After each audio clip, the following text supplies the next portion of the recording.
Hi friends, welcome back to నిన్ను కోరిన కథలు. ఈరోజు కథ నా ప్రేమ ఎపిసోడ్ నెంబర్ 3. ఇక లేట్ చేయకుండా స్టోరీలోకి వెళ్ళిపోదాం.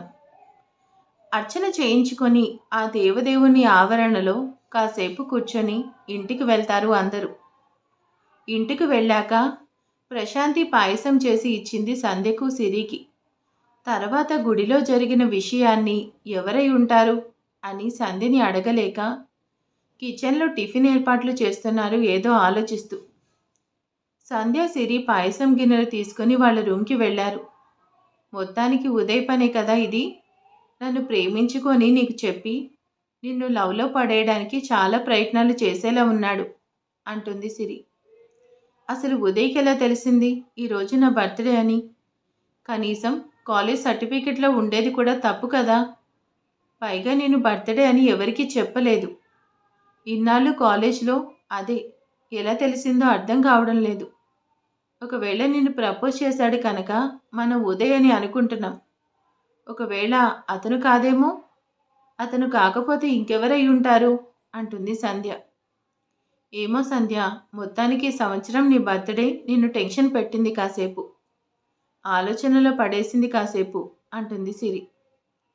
పెద్దమ్మ ఒకవేళ అడిగితే ఏం చెప్పాలో తెలియడం లేదు సిరి అంటుంది సంధ్య డల్గా. అందులో ఆలోచించడానికి ఏముంది సంధ్య, ఉన్నది ఉన్నట్టు నిజం చెప్పేయి అంటుంది సిరి. అమ్మో ఎలా?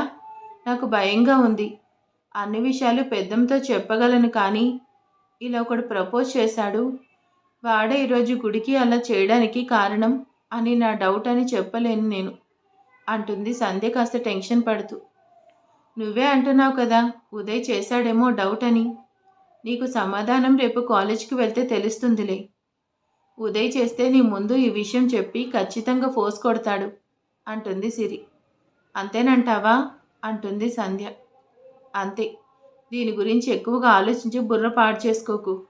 అమ్మ అడిగితే నీకే క్లారిటీ లేదు కనుక నాకు తెలియదని చెప్పు, తప్పేం లేదు అంటుంది సిరి పాయసం గిన్నె ఖాళీ చేస్తూ.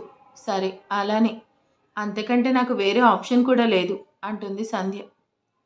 ఉదయ్ ఇంట్లో. మావయ్య ఏం చేసావు టిఫిన్ అంటూ బెడ్ దిగాడు ఉదయ్. పూరి ఆలు కర్రీ, నువ్వు ఫ్రెష్ అయి వస్తే తిందాం చెప్పాడు సుమన్ అన్నీ డైనింగ్ టేబుల్ మీద సర్దుతూ. 10 minutes మావయ్య, వస్తున్నా అంటూ వాష్రూమ్కి వెళ్ళాడు ఉదయ్. ఫ్రెష్ అయి వచ్చి డైనింగ్ టేబుల్ దగ్గర కూర్చోగానే ఉదయ్కి పెట్టి తను కూడా పెట్టుకున్నాడు.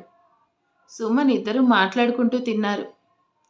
ఉదయ్ సుమన్ రూమ్లోకి వెళ్ళి టాబ్లెట్స్ బాక్స్ తెచ్చి ఓపెన్ చేసి, ఇదేంటి, అసలు నువ్వు మెడిసిన్ వేసుకుంటున్నావా లేదా అడిగాడు కాస్త కోపంగా.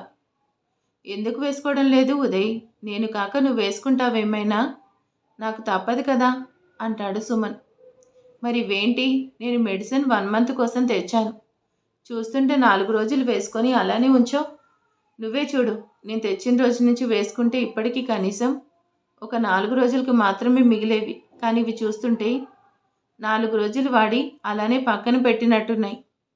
నీ మీద నాకెందుకో డౌట్గానే ఉంది ముందు నుండి. నన్ను అసలు ఇలా మోసం చేయడానికి నీకు మనసు ఎలా వచ్చింది అంటాడు ఉదయ్ కాస్త కోపంగా. లేదు ఉదయ్, నేను చెప్పేది నిజం. నేను డైలీ వేసుకున్నాను అంటాడు సుమన్ కొంచెం నమ్మించేలా. ఇదేమైనా అక్షయ పాత్ర అనుకున్నావా మావయ్య? నువ్వు తీసుకునే కొద్దీ మళ్ళీ మళ్ళీ రావడానికి? నాకు స్టోరీ చెప్పకు మావయ్య. ఇక నుండి నువ్వు ప్రతిరోజు నా కళ్ళ ముందే వేసుకోవాలి మెడిసిన్, లేకుంటే నాకు చాలా కోపం వస్తుంది. నీ మాట కూడా వినను నేను అంటాడు ఉదయ్ అలిగినట్టు. లేదు ఉదయ్, ఇంకెప్పుడు అలా మాట్లాడను. ప్లీజ్ ఈ ఒక్కసారికి వదిలే. కావాలంటే అప్పుడు వేసుకొని అన్ని రోజులు మెడిసిన్ ఇప్పుడే నీ కళ్ళ ముందే వేసుకుంటాను అంటాడు సుమన్. తలుపు తలుపు తీసి తొందరగా పెట్టే, కింద సౌండ్ వస్తుంది. ఒకరోజు అలా వేసుకుంటే ఇంకేమైనా ఉందా? ఇప్పటి వరకు ఓకే, కానీ ఇక మీదట ఇది మళ్ళీ రిపీట్ కాకూడదు అంటాడు ఉదయ్. కాదు కాదు ఉదయ్ అంటాడు సుమన్ ఉదయ్ని బుజ్జగించే ప్రయత్నం చేస్తూ. సరే మా మంచి మావయ్య అని నవ్వుతాడు ఉదయ్. మీ అమ్మా నాన్నలు నా కోసమే నిన్ను నాకు ఇచ్చి వెళ్ళిపోయారా? నువ్వు కూడా లేకపోతే నేను ఎలా బ్రతకాలి అని అంటాడు సుమన్ బాధగా. చాలు, లేని వాళ్ళ గురించి మాట్లాడి ఉన్న నేనేదో అయ్యేలా చేయకు. అని తన రూమ్లోకి వెళ్ళిపోయాడు ఉదయ్. తన ఫోన్ తీసుకొని కాల్ చేశాడు ఉదయ్ సంధ్యకు. సంధ్య. హలో ఎవరు? ఉదయ్. నేను ఉదయ్ని. ఏం చేస్తున్నావు? ఏం లేదు, ఖాళీగానే ఉన్నాను. అయినా నీకు నా నెంబర్ ఎవరిచ్చారు? తెలుసుకున్నాను, చేశాను. ఎందుకు? అరే, నేను నిన్ను ప్రేమిస్తున్నానని చెప్పాను కదా. మరి ప్రేమించాలంటే మాట్లాడాలి కదా. మాట్లాడాలంటే ఫోన్ నెంబర్ కావాలి కదా. చాలా తెలివిగా మాట్లాడుతున్నావు. అయ్యో, నాకు అస్సలు తెలివితేట లేవు. చాలా సాదాసీదా వాడిని, ఆర్డినరీ పర్సన్ని. సరే, ఇప్పటికీ చాలా మాట్లాడావు కదా, ఇక ఉంటాను, నాకు పనుంది. అప్పుడేనా? ఈరోజు హాలిడేనే కదా, నీకేం పని ఉంటుంది? కాసేపు మాట్లాడు, ఏం పర్లేదు, నేనేం బిజీగా లేను. నీతో మాట్లాడడానికి నాకేం మాటలు లేవు అని బయటకని, ఈరోజు నా బర్త్డే అని తనకు తెలుసు కదా. అయినా ఎంతసేపు అయినా కనీసం విష్ చేయలేదు అని తన మనసులో అనుకుంది సంధ్య. ఓహో, నాతో మాట్లాడడానికి నీకు మాటలు లేవా? సరేలే, ఈరోజు బాగా మాటలు నేర్చుకొని రేపు కాలేజ్లో మాట్లాడు. ఉంటాను, బాయ్ అని కాల్ కట్ చేశాడు ఉదయ్. నేర్చుకొని మాట్లాడాలా అని కట్ అయిన ఫోన్ వంక చూస్తూ అనుకుంది సంధ్య. అప్పుడే రూమ్లోకి వచ్చి సిరి సంధ్యను చూసి అడిగింది, ఎవరు ఫోన్లో అని. ఉదయ్ అని నీరసంగా ఆన్సర్ చేసింది సంధ్య. వాట్, ఉదయా అని ఎగ్జైట్ అయింది సిరి. ఆ, ఉదయనే. ఈరోజు మాటలు బాగా నేర్చుకొని రేపు కాలేజీలో మాట్లాడాలట అంటుంది సంధ్య డల్గా.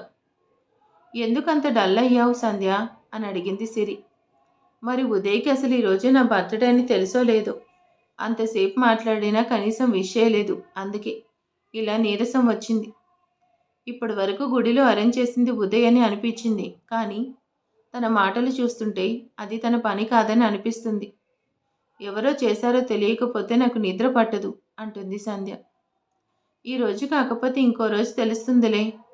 ఆ మూగ ప్రేమికుడు ఎవరో నీ కనపడకుండా ఎన్నాళ్ళుంటాడు?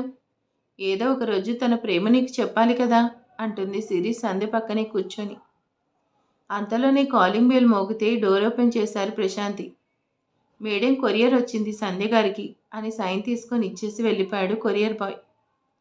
ఏదైనా ఆర్డర్ పెట్టారేమో అని ప్రశాంతి తన మనసులో అనుకుని, సంధ్య నీకేదో కొరియర్ వచ్చింది అని పిలిచింది. సిరి బయటకు వచ్చి నేను ఇస్తాలేమా అని తీసుకొని రూమ్లోకి వెళ్ళింది. నీకే కొరియర్ అని సిరి చెప్తూ ఏం ఆర్డర్ పెట్టావు అని అడిగింది సిరి. నేనేం ఆర్డర్ పెట్టలేదు సిరి ఈ మధ్య అని కవర్ అటు ఇటు తిప్పి చూస్తూ, ఎవరో సెండ్ చేసినట్టున్నారు అంటుంది సంధ్య. ఒక నిమిషం, నేను ఓపెన్ చేయనా అని సంధ్య చేతి నుండి తీసి ఓపెన్ చేసింది సిరి. అందులో ఉంది ఒక గోల్డ్ డాలర్, హార్ట్ షేప్లో లెటర్ కూడా ఉంది. సిరి ఓపెన్ చేసేలోగా సంధ్య లెటర్ సిరి నుండి లాక్కొని సిరి ఓపెన్ చేయకముందే, ఏంటి అంత కంగారు, లెటర్ నేను చూస్తానన్నా? డాలర్ బాగానే ఉంది, ఇంకా ఇది ఎవరు పంపారో చూద్దామని అని సిరి చెప్పబోతుంటే, నేనే ఓపెన్ చేస్తాను అని సంధ్య ఆ లెటర్ సిరికి కనపడకుండా సిరికి ఎదురుగా తన బెడ్పై కూర్చొని ఓపెన్ చేసింది. సిరి డాలర్ చేతిలో పట్టుకుని దాన్ని చూస్తూ సంధ్యకి ఎదురుగా కూర్చుంది తన బెడ్ మీద. సంధ్య ఓపెన్ చేసి చదివింది, కానీ సంధ్య ఎక్స్ప్రెషన్ ఏంటో అర్థం కాలేదు సిరికి.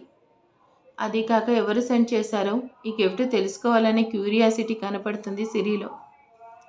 సంధ్య మాత్రం తనలో తాను ఆలోచిస్తూ ఉంది.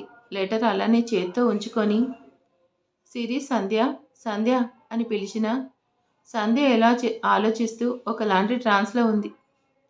ఎన్నిసార్లు పిలిచినా సంధ్య పలికేలా లేదు అని సిరి సంధ్య చేతిలోని లెటర్ తీసుకుని చదవడం మొదలుపెట్టింది. ప్రియమైన సంధ్యకు ముందుగా పుట్టినరోజు శుభాకాంక్షలు. ప్రస్తుతానికి నేను నీకు ఎదురుపడలేను. నేను నిన్ను ప్రేమిస్తున్నాను, అది చెప్పడానికి కూడా నాకు ఇంతకంటే వేరే దారి లేక ఇలా లెటర్ పంపుతున్నాను. నేనెవరో అని ఆలోచించుకు, సమయం వచ్చినప్పుడు నేనే నీ దగ్గరికి వస్తాను. అంతవరకు నా గుర్తుగా నీకు ఒక గోల్డ్ డాలర్ పంపిస్తున్నాను. కేవలం డాలర్ మాత్రం ఎందుకు పంపిస్తున్నానని నీకు డౌట్ రావచ్చు. నీ మెడలో ఉన్న గొలుసు నీకు సెంటిమెంట్ అని నాకు తెలుసు. అది మాత్రం ఎప్పటికీ నీతోనే ఉంటుందని నాకు తెలుసు. అందుకే నేను ఈ గొలుసుకి తగ్గ డాలర్ రెడీ చేయించి పంపుతున్నాను. ఇలా అయితేనే నా గిఫ్ట్ నీ హృదయాన్ని తాకుంటుంది అని చిన్ని ఆశతో ఇలా పంపుతున్నాను. అది నీకు నచ్చాలని నా మనసారా కోరుకుంటున్నాను.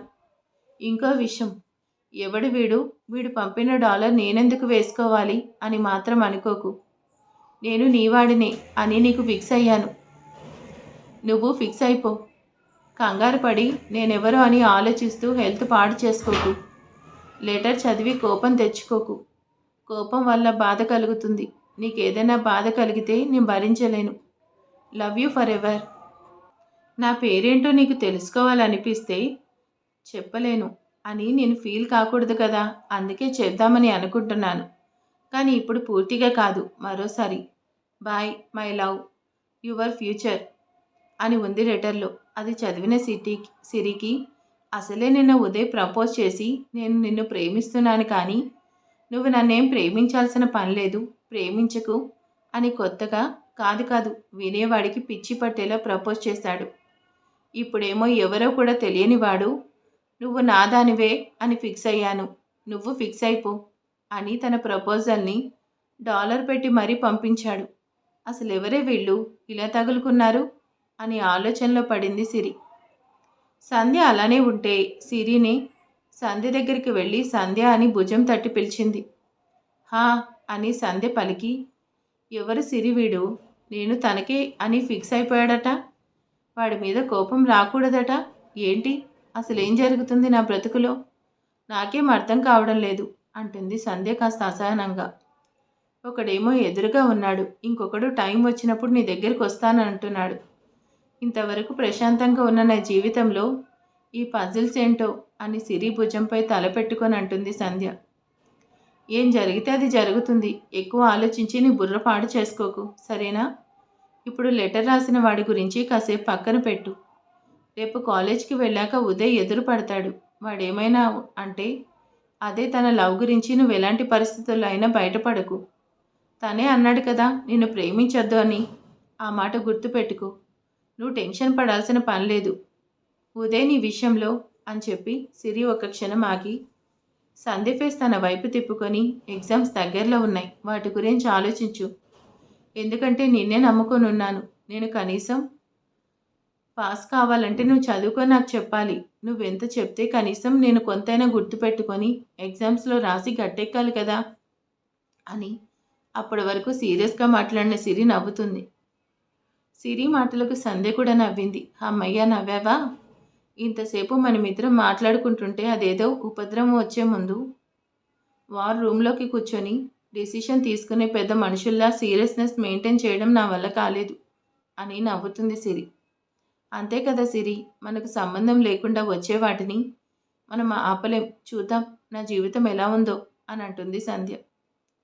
ఇంకా ఎక్కువసేపు ఈ రూమ్లోనే ఉంటే అమ్మకి డౌట్ వస్తుంది, ఇద్దరం కలిసి ఏం ప్లాన్ చేస్తున్నారా అని. పద వెళ్దాం అంటుంది సిరి. రూమ్ నుండి బయటకు వచ్చిన సంధ్య సిరిలను చూసి నవ్వుతూ, ఈ మధ్య రూమ్లోనే ఎక్కువ టైం ఉంటున్నారు ఇద్దరు, ఏదైనా సీక్రెట్స్ ఉన్నాయా నాకు తెలియకుండా అడిగారు ప్రశాంతి. ప్రశాంతి మాటలు విన్న సంధ్య మౌనంగా నవ్వి ఊరుకుంటుంటే సిరి మాత్రం అవునమ్మా, రష్యా ఉక్రెయిన్ కొట్టుకుంటున్నారు కదా, అదేమైనా మేము సాల్వ్ చేయగలమేమో అని 2 రోజుల క్రితం India intelligence bureau chief call చేశారు. ఎలా ప్రాబ్లం సాల్వ్ చేయాలా అని 2 రోజుల నుండి రూమ్లోనే తింకుతున్నాం అంటుంది. అది విన్న ప్రశాంతి, నీకు ఈ మధ్య మాటలు ఎక్కువయ్యాయి సంధ్య. సంధ్య బదులు కూడా నువ్వే మాట్లాడుతున్నావు. ఈ తెలివితేటలేవో నీ ఎగ్జామ్స్లో చూపించు, కనీసం పాస్ అవుతావు. ఎప్పుడు సంధ్యను అడిగి తన నోట్స్ తీసుకొని ఏదో గట్టెక్కుతున్నావు. ఇన్ని రోజులు మీ నాన్నకి ఆ విషయం తెలియక లక్షలు పోసి నేను చదివిస్తున్నారు అంటారు ప్రశాంతి. అమ్మా, నీ బాధ ఇప్పుడు నీకు తెలియకుండా మేమేదో దాస్తున్నామనా, లేక నాన్న డబ్బులు వేస్ట్ అవుతున్నాయనా అంటుంది సిరి కాస్త అలిగినట్టు. నాకెందుకమ్మా వేరే దేశపు విషయాలు, నాకు అన్నీ తెలివితేటలేవు. నా ప్రపంచం చాలా చిన్నది, మా ఆయన నా పిల్లలు, ఇదే నా లోకం. వీళ్ళు సంతోషంగా ఉంటే చాలు, నాకు ఇంకేం అవసరం లేదు అంటుంది ప్రశాంతి. ప్రశాంతి మాటలకు సంధ్య ఆవిడ దగ్గరికి వెళ్ళి, అమ్మంటే ఒక్క మాటలో చెప్పావు పెద్దమ్మ అని బుగ్గ మీద ముద్దు పెట్టింది. సంధ్య చేసిన పనికి చిన్నగా నవ్వుతూ అలిగిన సిరి వైపు చూసింది ప్రశాంతి. కోపం చూపించాలని ట్రై చేసినా ఎక్కువసేపు అలా ఉండలేక సిరి కూడా ప్రశాంతి పక్కన చేరి చెరోవైపు సంధ్యలానే చేసింది. మీరిద్దరూ ఎప్పుడూ సంతోషంగా ఉంటే చాలు నాకు అని ఇద్దరిని తన 2 చేతులతో దగ్గరగా హత్తుకొని పదండి ఇప్పటికే లేట్ అయింది, భోజనం చేద్దాం అని ముగ్గురు కలిసి డైనింగ్ టేబుల్ దగ్గరికి వెళ్ళారు. ఆ మరుసటి రోజు కాలేజ్కి వెళ్ళగానే కనిపించాడు ఉదయ్. హాయ్ సంధ్య, నేను చెప్పిన పని ఎంతవరకు వచ్చింది అడిగాడు ఉదయ్. ఏం పని? నాకేం గుర్తులేదు అని చెప్పింది సంధ్య. అదే నిన్న చెప్పాను కదా, బాగా మాటలు నేర్చుకొని రమ్మని. నేర్చుకున్నావా? నేర్చుకొని ఉంటానులే. ఏది త్వరగా చెప్పు, మళ్ళీ లెక్చరర్ వస్తారు, క్లాస్ టైం అవుతుంది అంటాడు ఉదయ్ చాలా హ్యాపీగా. ఉదయ్ని ఒకసారి చూసి, మాటలు ఇప్పుడు నేర్చుకోవడానికి నేనేం మూగదాన్నా? ఏమైనా అయినా నీతో మాట్లాడాల్సిన అవసరం నాకు లేదు అని పైకి చాలా ధైర్యంగా చెప్పింది. అలానే తన సీట్లో కూర్చొని ఎదురుగా చూస్తుంది. కానీ ఉదయ్ని చూడాలని, తనతో మాట్లాడాలని సంధ్య మనసు ఆరాటపడుతుంది. ఎంతైనా చూడగానే ఇష్టపడింది. కానీ తన మనసు మెదడు రెండు స్ట్రగుల్ అవుతున్నాయి ఉదయ్ కోసం. నేను మాటలు నేర్చుకొని రమ్మంది నాతో ప్రేమగా అని ఉదయ్ అనగానే ఒకసారి సూటిగా చూసింది సంధ్య. సంధ్య అలా చూసేసరికి ఉదయ్ కాస్త తడబడి, అదే ఫ్రీగా హ్యాపీగా మాట్లాడాలని అంటాడు ఉదయ్. క్లాస్ టైం అవుతుంటే ఇంకా క్లాస్ స్టార్ట్ అవ్వలేదు. అంతసేపు ఉదయ్కి అటుపక్కగా 2 డెస్క్ వెనకాల కూర్చున్న నిఖిత వచ్చింది. హాయ్ ఉదయ్ అని అంటూ. ఉదయ్ని నిఖితని అలా పలకరించగానే, hi Nikhita, you are looking very pretty అని నిఖితని పొగిడే పనిలో పడ్డాడు ఉదయ్. చెప్పు ఉదయ్, నిన్న కాల్ చేసావు కదా నువ్వు, కానీ నేను మాట్లాడేలోపు నాన్నొచ్చారు, అందుకే కాల్ డిస్కనెక్ట్ చేశాను. ఏమీ అనుకో కదా? నాన్నంటే నాకు కొంచెం భయం, అందుకే అని చెప్తుంది నిఖిత. ఓహో, అందుకా? ఇంతకీ మీ నాన్నంటే నీకు అంత భయమా? ఎందుకు అడిగాడు ఉదయ్. ఉదయ్ నిఖిత మాట్లాడుకుంటుంటే సంధ్యకు కుదురుగా లేదు మనసు. ఎంత వద్దనుకున్నా వాళ్ళ మాటల మీదకి పోతుంది సంధ్య మనసు. చూడకూడదు చూడకూడదని అనుకుంటూనే వాళ్ళని చూసింది. నిఖిత ఉదయ్ చేతిపై చేయి వేసి మాట్లాడుతుంది. ఉదయ్ నిఖిత వైపు చూసి నవ్వుతున్నాడు. అది చూసిన సంధ్యకు కళ్ళల్లో నీళ్లు తిరిగాయి. వెంటనే తను సర్దుకొని కూర్చుంది. సంధ్య తనని చూడగానే ఉదయ్ చిన్నగా నవ్వుకొని ఇంకా జోష్గా నిఖితతో మాట్లాడుతున్నాడు. అంతలోనే హర్ష క్లాస్లోకి రావడంతో నిఖిత లేచి తన ప్లేస్లో కూర్చుంది. రోజు టైంకి వచ్చే హర్ష ఇంకా క్లాస్కి రాలేదు. అందుకే హర్ష ప్లేస్లో కూర్చొని నిఖిత మాట్లాడుతుంది. ఏంటి హర్ష, ఇంత లేట్? రోజు టైంకి వస్తావు కదా అడిగింది సంధ్య. నేను క్లాస్కి వచ్చేది కూడా నువ్వు అబ్జర్వ్ చేస్తావా సంధ్య అడిగేశాడు హర్ష చాలా హ్యాపీగా. హర్ష ఫేస్లో తను మాట్లాడగానే కొత్తగా మెరుపు చూసి కాస్త తడబాటు కలిగింది. అదే ఎప్పుడు టైంకి వస్తావు కదా, అందుకే అడిగాను అని మెల్లిగా చెప్పింది సంధ్య. ఉదయ్ అలా సంధ్య హర్ష మాట్లాడుకుంటుంటే నేను నిఖితతో మాట్లాడానని తను హర్షతో మాట్లాడుతుంది. కానీ వీడేంటి సంధ్య వైపు కొత్తగా చూస్తున్నాడు అని తన మనసులో అనుకొని, హర్ష ఇలారా అని పిలిచి ఏంటి లేట్ అని హర్ష భుజంపై చేవేసి అడిగాడు ఉదయ్. ఏం లేదు, ఈరోజు కాస్త లేటుగా లేచాను అని చెప్పాడు హర్ష. మళ్ళీ ఉదయ్ మాట్లాడేలోపు క్లాస్ స్టార్ట్ అయింది. నీతో బ్రేక్ టైంలో మాట్లాడాలి, క్యాంటీన్కి వెళ్దాం అని చెప్పాడు ఉదయ్. హర్షకి మాత్రం వినపడేలా. సంధ్య మనసు క్లాస్ విననంటుంది. ఉదయ్ నిఖితతో మాట్లాడడమే గుర్తొస్తుంది. నేనెందుకు ఇంతలా స్ట్రగుల్ అవ్వాలి? నేను ఉదయ్ని చూసి మొదటి చూపులోనే పడిపోయానా? తను తన ప్రేమని ఎక్స్ప్రెస్ చేశాడు అందరి ముందు. కానీ నేనెందుకు ఇంతలా బాధపడుతున్నాను? నా మనసులో ఏముంది? ఉదయ్ని యాక్సెప్ట్ చేశానా నేను నాకు తెలియకుండానే అని సంధ్య ఆలోచిస్తూ ఉంది. అలా ఒకటి కాదు, 4 క్లాసెస్ అయిపోయినా సంధ్య ఆలోచనలో ఆగడం లేదు. లంచ్ బ్రేక్ అవ్వడంతో హర్షని తీసుకుని క్యాంటీన్కి వెళ్ళాడు ఉదయ్. ఇప్పుడు చెప్పు, ఏంటి మ్యాటర్ అడిగాడు ఉదయ్. ఏముంది, ఏం లేదు అని హర్ష సమాధానం విని పొద్దున్న సంధ్యకేమో అంతా ఎగ్జైట్ అవుతూ ఆన్సర్ చేసి, నాకేదో చెప్పాలని చెప్పవు, ఏంటి కదా అడిగాడు ఉదయ్. ఏం లేదు ఉదయ్, సంధ్యకి ఎలా చెప్పానో నీకు అలానే చెప్పాను కంగారు పడుతూ చెప్పాడు హర్ష. అలా అయితే పర్లేదు, సంధ్య మీద నీకేమైనా హోప్స్ ఉంటే వదిలేసుకో, సంధ్య నాది, అర్థమైంది కదా. మొన్న ప్రపోజ్ కూడా చేశాను అంటాడు ఉదయ్. నువ్వు నన్ను అపార్థం చేసుకున్నావు ఉదయ్. సంధ్య అంటే నాకు చాలా ఇష్టం, ఒక ఫ్రెండ్లా అంతే. కాకపోతే నాతో ఎక్కువగా మాట్లాడదు కదా, అలాంటిది తను నాతో మాట్లాడుతుంటే చాలా హ్యాపీగా ఉంటుంది కదా, అందుకే అలా రియాక్ట్ అయ్యాను అంతే అని హర్ష ఆన్సర్ చేస్తూ, ఒక్క నిమిషం అని ఉదయ్ వైపు చూసి, కానీ నువ్వు తనకి చెప్పావు కదా, నేను నిన్ను ప్రేమిస్తున్నాను. నువ్వేం ప్రేమించాల్సిన పని లేదు అని. మరి సంధ్య నిన్ను నీ ప్రేమను యాక్సెప్ట్ చేస్తుందా? అడిగాడు హర్ష అనుమానంగా. మాటలదేముంది హర్ష, ఎన్నైనా చెప్తాం. పడేయాలి అని అనుకుంటే అన్నీ పాటిస్తామా ఏంటి అని నవ్వాడు ఉదయ్. అంటే అర్థం కాక అడిగాడు హర్ష. రేపో ఎల్లుండో సంధ్య నోటితోనే చెప్పించుకుంటా ఐ లవ్ యూ ఉదయ్ అని అంటాడు ఉదయ్. సంధ్యని అంత తక్కువగా అంచనా వేయకూడదు ఉదయ్. నాకు తెలిసి ఇప్పటి వరకు మన కాలేజీలో చాలామంది సంధ్యని ఇష్టపడ్డారు. కొందరు నీలాగే తన ప్రేమని చెప్పేశారు, కానీ సంధ్య సున్నితంగా వాళ్ళని రిజెక్ట్ చేసింది. కనీసం ఎవరి వైపు కూడా కన్నెత్తి చూడలేదు అంటాడు హర్ష. నువ్వు చెప్పే అందరూ వేరు, నేను వేరు. సంధ్య మనసు నాకు తెలుసు అంటాడు ఉదయ్. ఏంటో నీకు తెలిసింది అంటాడు హర్ష. నీకు తెలియాల్సిన అవసరం లేదు, తెలిసే వాళ్ళకి తెలిస్తే చాలు. ఎంతైనా కాలేజ్కి వచ్చినప్పటి నుండి నాతోనే ఉన్నావు. నిన్ను నేను నా ఫ్రెండ్లా అనుకున్నాను కనుక రేపటి రోజున నువ్వు బాధపడకూడదని నిన్ను ఇలా కూర్చోపెట్టి వివరంగా చెప్పాను అంటాడు ఉదయ్. నువ్వు నన్ను నీ ఫ్రెండ్ అని అంటున్నందుకు హ్యాపీగా ఉంది ఉదయ్. నువ్వు నన్ను ఎలా అనుకున్నావో నేను నిన్ను అలానే అనుకున్నాను. అందుకే సంధ్య గురించి నాకు తెలిసింది నీకు చెప్పాను. ఆ పై నీ ఇష్టం. కానీ నువ్వనుకుంటున్నట్టు నా మనసులో ఏం లేదు. సంధ్య అంటే నిజంగా నాకు చాలా ఇష్టం. ఒక మంచి ఫ్రెండ్లా మాత్రమే. ఇలానే చెప్పాడు హర్ష. ఉదయ్ హర్షని సైడ్ నుండి హక్ చేసుకుని చిన్నగా నవ్వాడు. పద, క్లాస్కి వెళ్దామని. మరి ఇక తర్వాత ఏం జరగబోతుందో ఏంటో అనేది నెక్స్ట్ పార్ట్లో చూద్దాం. మరి ఈ వీడియో ఎలా ఉందో ప్లీజ్ కామెంట్ చేసేయండి, లైక్ చేయండి. Thank you.